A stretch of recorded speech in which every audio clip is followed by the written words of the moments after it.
Hello students, इससे पिछली video में हमने बात की थी न्यूक्लियर फ्यूज़न के अंदर आने वाली जो प्रॉब्लम्स हैं उनके बारे में।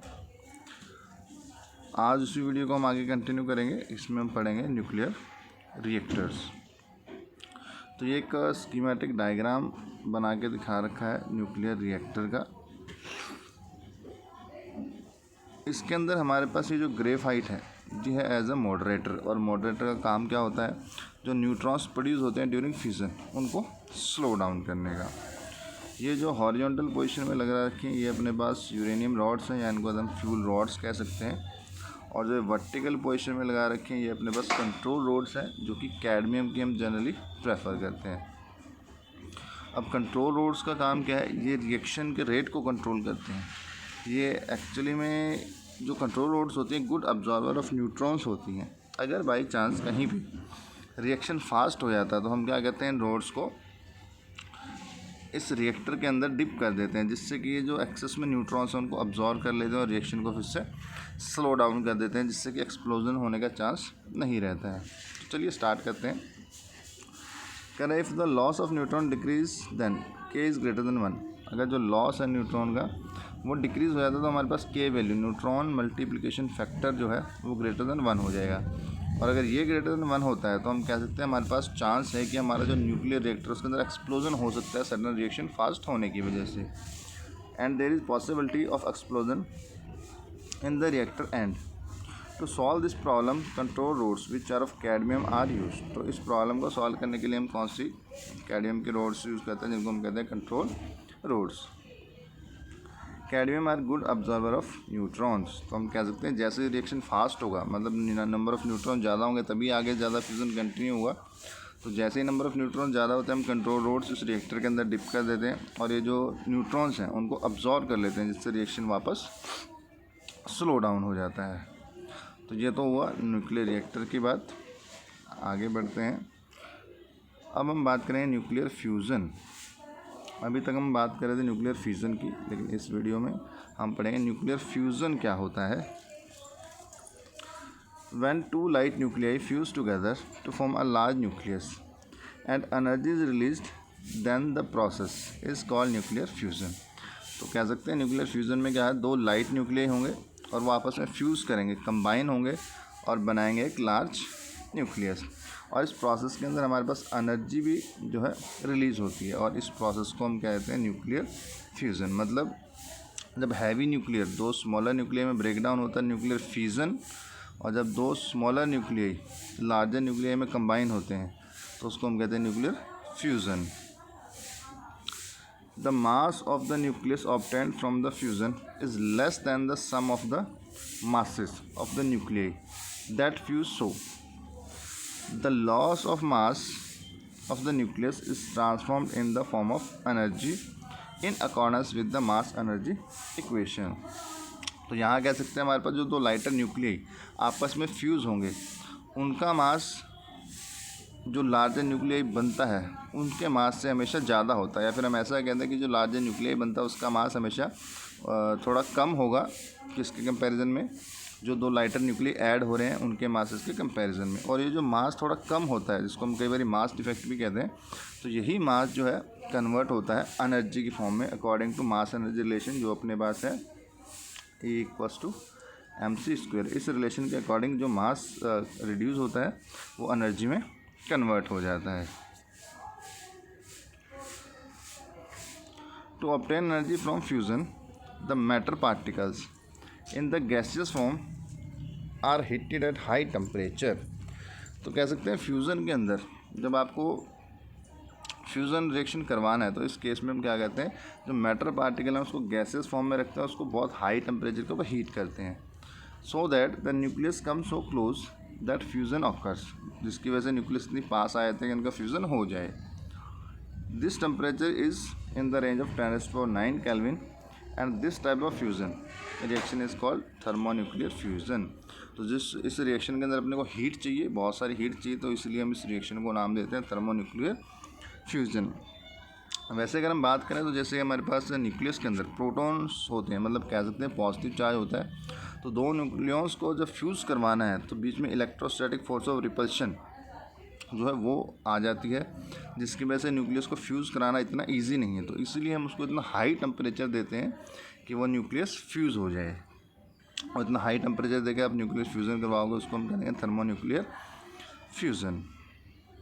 यहाँ पे अपने पास एग्जांपल है फ्यूज़न ऑफ ड्यूटेरियम न्यूक्लियाई। तो देखते हैं किस तरीके से ड्यूटेरियम न्यूक्लियाई का फ्यूज़न होता है। तो हमारे पास 2 ड्यूटेरियम है, H12 H12। जब ये 2 ड्यूटेरियम कंबाइन होंगे तो हमारे पास एक ट्राइटियम बनेगा, एक हाइड्रोजन बनेगा, साथ में 4 मेगा इलेक्ट्रॉन वोल्ट एनर्जी भी इस रिएक्शन से रिलीज़ होगी। उसके बाद क्या होता है, यहाँ पे जो ट्राइटियम बना है ये फिर से एक ड्यूटेरियम के साथ रिएक्ट करता है।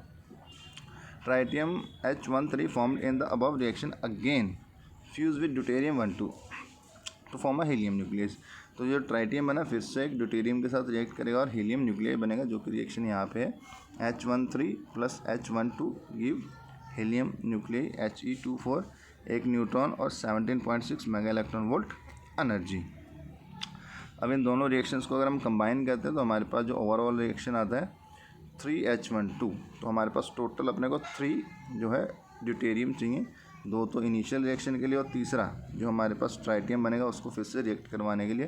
तो ओवरऑल 3 अपने को ड्यूटेरियम चाहिए। इन 3 ड्यूटेरियम को रिएक्ट करवाने से अपने पास एक तो हीलियम बनता है फाइनल प्रोडक्ट, एक हाइड्रोजन जो कि यहाँ पे है, इसके अलावा एक नाइट्रोजन एक न्यूट्रॉन, और ये टोटल एनर्जी जो अपने पास आएगी 21.6 मेगा इलेक्ट्रॉन वोल्ट।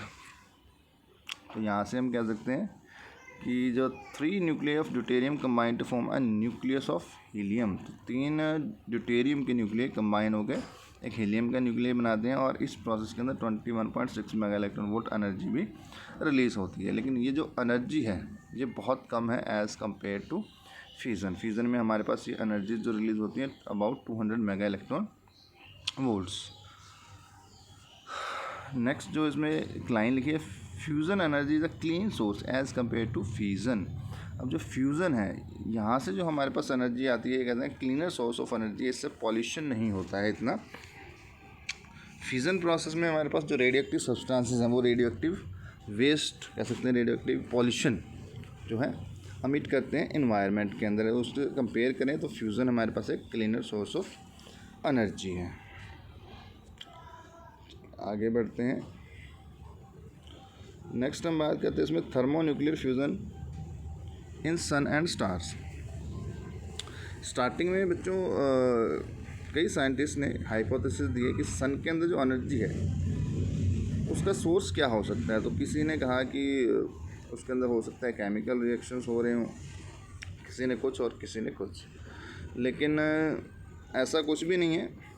अगर केमिकल रिएक्शंस वहाँ पे हो रहे होते तो हम कह सकते हैं इतनी लार्ज अमाउंट में पहली बात तो एनर्जी रिलीज़ नहीं होती, और दूसरा अगर केमिकल रिएक्शन हो भी रहे होते तो वो अब तक ख़त्म हो जाते, तो मतलब सन कूल डाउन हो जाना चाहिए था।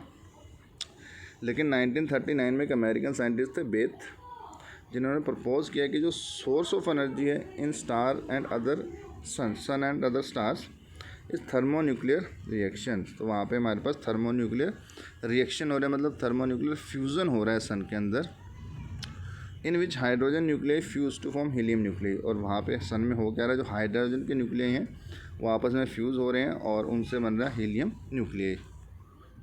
Such type of process which is called proton proton cycle can be explain with the following reaction. और ये जो प्रोटॉन प्रोटॉन साइकिल है जहाँ पे हाइड्रोजन जो फ्यूज़ हो रहे हैं उसको आप जो नीचे रिएक्शंस लिखे हैं इनसे समझा सकते हैं। और ये रिएक्शंस बेटा आपको लर्न ही करने पड़ेंगे। जो 4 ही रिएक्शंस हैं, मतलब 4 इक्वेशंस आप कह सकते हो, और सिंपली आपको लर्न हो जाएंगे। तो जैसे सबसे पहले हम बात करें, 2 हाइड्रोजन हमारे पास कंबाइन होते हैं।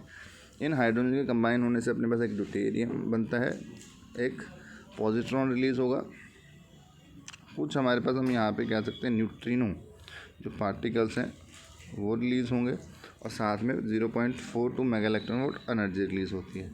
उसके बाद में एक पॉजिट्रॉन और एक इलेक्ट्रॉन ये आपस में कंबाइन होंगे। इस प्रोसेस के अंदर अपने पास गामा रेडिएशंस आती हैं, साथ में 1.02 mega electron volt energy release होती है। उसके बाद हम कहते हैं हमारे पास ये ऊपर जो ड्यूटेरियम बना है, ये 2 ड्यूटेरियम आपस में कंबाइन होंगे और हमारे पास एक हीलियम-23 न्यूक्लियाई बनेगा, साथ में कुछ गामा रेडिएशन और 5.549 mega electron volt energy release होगी।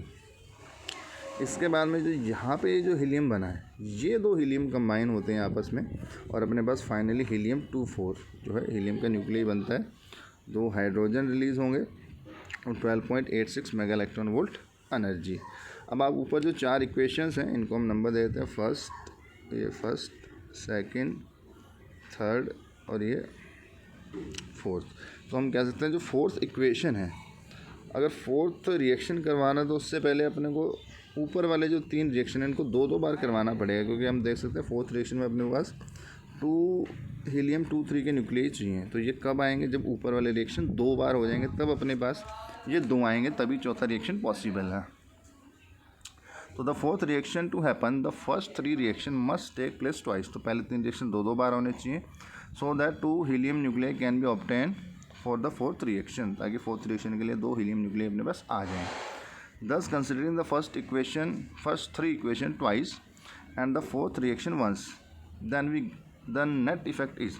तो हम कहते हैं पहली 3 इक्वेशन को आप 2-2 बार कंसिडर करो, मतलब 2 से मल्टीप्लाई करो और उसके बाद फोर्थ इक्वेशन के अंदर ऐड कर दो। जब सबको आप ऐड कर देते तो हमारे पास जो ओवरऑल इफेक्ट आता है इसका वो होता है कि कह सकते हैं हमारे पास टोटल 4 हाइड्रोजन कंबाइन होंगे, प्लस हमारे पास 2 पॉजिट्रॉन, इनको मिलाने से अपने पास 2 helium nuclei, 2 neutrino, 6 gamma radiations और ओवरऑल जो एनर्जी आएगी 26.7 मेगा इलेक्ट्रॉन वोल्ट एनर्जी। इसी में अगर हम 2-2 इलेक्ट्रॉन्स बोथ साइड में ऐड कर दें, if we add 2 electrons on both sides, तो हमारे पास ये हाइड्रोजन में हमने इलेक्ट्रॉन ऐड कर दिए और ये हीलियम में इलेक्ट्रॉन ऐड कर दिए।